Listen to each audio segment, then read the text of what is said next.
વડોદરા મહાનગરપાલિકા દ્વારા રિવ્યુ બેઠક યોજાઈ. દર અઠવાડિયે વડોદરા મહાનગરપાલિકાની મળતી રિવ્યુ બેઠક આજ રોજ યોજાઈ હતી, જેમાં સ્વચ્છતા પર ભાર મૂકવામાં આવ્યો છે અને શહેરમાં ચાલી રહેલા કામો બાબતે અધિકારીઓ પાસે રિવ્યુ લેવામાં આવ્યા હતા. દર મંગળવારે પાલિકામાં મ્યુનિસિપલ કમિશનર અરુણ મહેશ બાબુની અધ્યક્ષતામાં રિવ્યુ બેઠક મળતી હોય છે. આજે આ બેઠકનું આયોજન કરવામાં આવ્યું હતું, જેમાં તમામ ખાતાના અધિકારીઓ સહિત આસિસ્ટન્ટ મ્યુનિસિપલ કમિશનર સહિત તમામ અધિકારીઓ હાજર રહ્યા હતા. ખાસ કરીને આ બેઠકમાં સ્વચ્છતા મુદ્દે ભાર મૂકવામાં આવ્યો છે. હાલમાં ચાલી રહેલી કામગીરીનું નિરીક્ષણ કરવામાં આવ્યું હતું અને કામગીરી હજુ સારી રીતે થાય તે દિશામાં સૂચનો આપવામાં આવ્યા છે. આ સાથે ગાર્ડન બ્રિજ તમામ સફાઈ થાય તે દિશામાં પ્રયત્ન કરવામાં આવી રહ્યા છે. હેરિટેજની જાળવણી પ્રત્યે પણ અધિકારીઓને સૂચના આપવામાં આવી છે. પાલિકા દ્વારા બહાર પાડવામાં આવતા બોન્ડને આગામી લેવલ પર લઈ જઈ પાલિકાની આવક વધારવા માટે પણ પ્રયત્ન શરૂ કરી દેવામાં આવ્યા છે. રોડ ગટર બાબતે અધિકારીઓ પાસેથી રિવ્યુ લેવામાં આવ્યા હતા. પબ્લિક ગ્રીવન્સીસ છે, લોકોની જે રોજના રોજ જે કમ્પ્લેન છે સિટીની અંદર, પાણીનું સમસ્યા, ડ્રેનેજનું સમસ્યા, સફાઈના જે લીધે ઇસ્યુઝ છે, એ પબ્લિક ગ્રીવન્સીસને વહેલા તકે નિકાલ કરવા માટે આજે ખાસ કરીને અમે મિટિંગ કરાવ્યા હતા. સાથે સાથ જે ડેશબોર્ડ છે, આપણા ડેશબોર્ડ અને ગ્રીવન્સ ડેશબોર્ડમાં પણ વધારે ભાર મૂકવાનું કીધેલું. મેક્સિમમ કમ્પ્લેન્ટ્સ ઈસ્ટ ઝોન અને વેસ્ટ ઝોનમાંથી ડ્રેનેજનું કમ્પ્લેન્ટ્સ હતી, એને વહેલા તકે નિકાલ કરવા માટે સૂચના આપી છે. સાથે સાથ સ્વચ્છતા ઉપર જે પબ્લિક કમ્પ્લેન કરે છે, એક જગ્યામાં નિકાલ થતું હોય તો વારંવાર ફરી ગંદકી થાય છે, એના પણ નિકાલ કરવા માટે અમે ખાસ મહત્ત્વ આપવાનું કીધું છે. ડાર્ક સ્પોટ્સ જેમાં સ્ટ્રીટ લાઇટનું અભાવ છે, અદરવાઇઝ રાતના સમયમાં ટ્રાવેલિંગ કરતા વખતે એક્સિડન્ટ થાય છે, એવા જગ્યામાં લાઇટિંગ વધારવા માટે પણ આજે સૂચના આપી છે.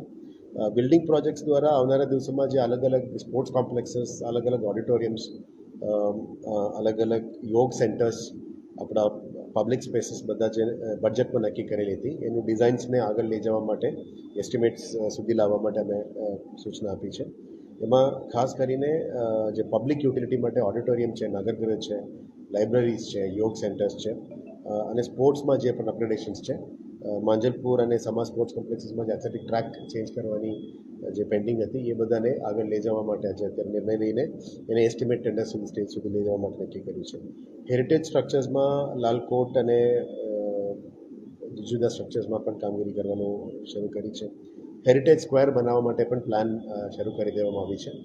જે સુરસાગર આરતી અને હેરિટેજ સ્ક્વેર બનાવવાની જાહેરાત થઈ એમાં પણ કામ આગળ લઈ જવા માટે અમે નક્કી કરી રહ્યા છે. અત્યારે આપ જાણો છો કે દરેક ઝોનમાં વન ડે વન રોડની ઝુંબેશ અમે શરૂ કરીને આગળ વધી રહ્યા છે.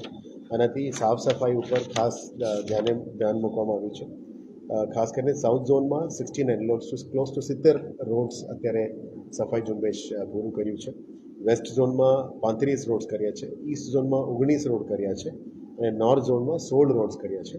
એમાં ખાસ કરીને સોલિડ વેસ્ટ મેનેજમેન્ટ ડિપાર્ટમેન્ટની જે સફાઈ, રોડની સફાઈ, દબાણ હટાવ ડિપાર્ટમેન્ટ દ્વારા દબાણ દૂર કરવાનું, બિલ્ડિંગ ડિપાર્ટમેન્ટ દ્વારા માર્જિનની બહાર જે દબાણો છે એને માર્ક કરીને દૂર કરવાનું, લેન્ડ એન્ડ એસ્ટેટ કમર્શિયલ એસ્ટાબ્લિશમેન્ટ્સમાં ગેરકાયદેસર કંઈ બાંધકામ કર્યું હોય એનું નોંધ લેવાની. સાથે સાથ ફૂડ ડિપાર્ટમેન્ટ દ્વારા જે વિજિલન્સ ચેકિંગ છે, પનીરનું, દહીંનું, દૂધનું, આ બધાનું પણ સાથે સાથે ચાલુ છે. સાથે સાથ કમર્શિયલ એસ્ટાબ્લિશમેન્ટમાં ઇલીગલ બાંધકામ કંઈ હોય એ પણ નોંધ લેવાની. આ તમામ વસ્તુ એકસાથે અમે અત્યારે એક રોડમાં લઈ રહ્યા છે, જેથી કરીને સ્વચ્છતા ઝુંબેશના સાથે સાથે દબાણ હટાવવાનું પણ કામગીરી ચાલે છે. ડિવાઈડરનું શુદ્ધિકરણ ટ્રીટેડ રીયુઝ વોટરમાંથી કરવામાં આવી રહ્યા છે. જે ગાર્ડન ઉપર વધારે ડસ્ટ છે એનું પણ ક્લિનિંગ થઈ રહ્યા છે, સર્કલ્સનું ક્લિનિંગ થઈ રહ્યા છે. એટલે સિટીની ઓવરઓલ લુક અને સિટીની સ્વચ્છતા એમાં ઇમ્પ્રુવમેન્ટ લાવવાની અમે મહેનત કરીને આવી રહ્યા છે. નેક્સ્ટમાં આજે સવારે મ્યુનિસિપલ બોન્ડ્સને જે નેક્સ્ટ 200 કરોડની બ્લુ બોન્ડ્સ છે એને આગળ લઈ જવા માટે આજે એક માઇક્રો મિટિંગ કરી હતી એકાઉન્ટ્સ ડિપાર્ટમેન્ટ અને અમુક પોટેન્શિયલ મર્કેન્ડાઇઝર સાથે પણ. આવનારા દિવસોમાં સેબી, આરબીઆઈ, એનએસસી જોડે મળીને અમે નેક્સ્ટ ફેઝમાં જે વડોદરા અત્યારે દેશભરમાં નામ આવી ગયું છે મ્યુનિસિપલ બોન્ડ્સમાં, એને ગ્રીન બોન્ડ્સ અને નેક્સ્ટ બ્લુ બોન્ડ્સમાં પણ લઈ જવા માટે આજે નક્કી કર્યું છે.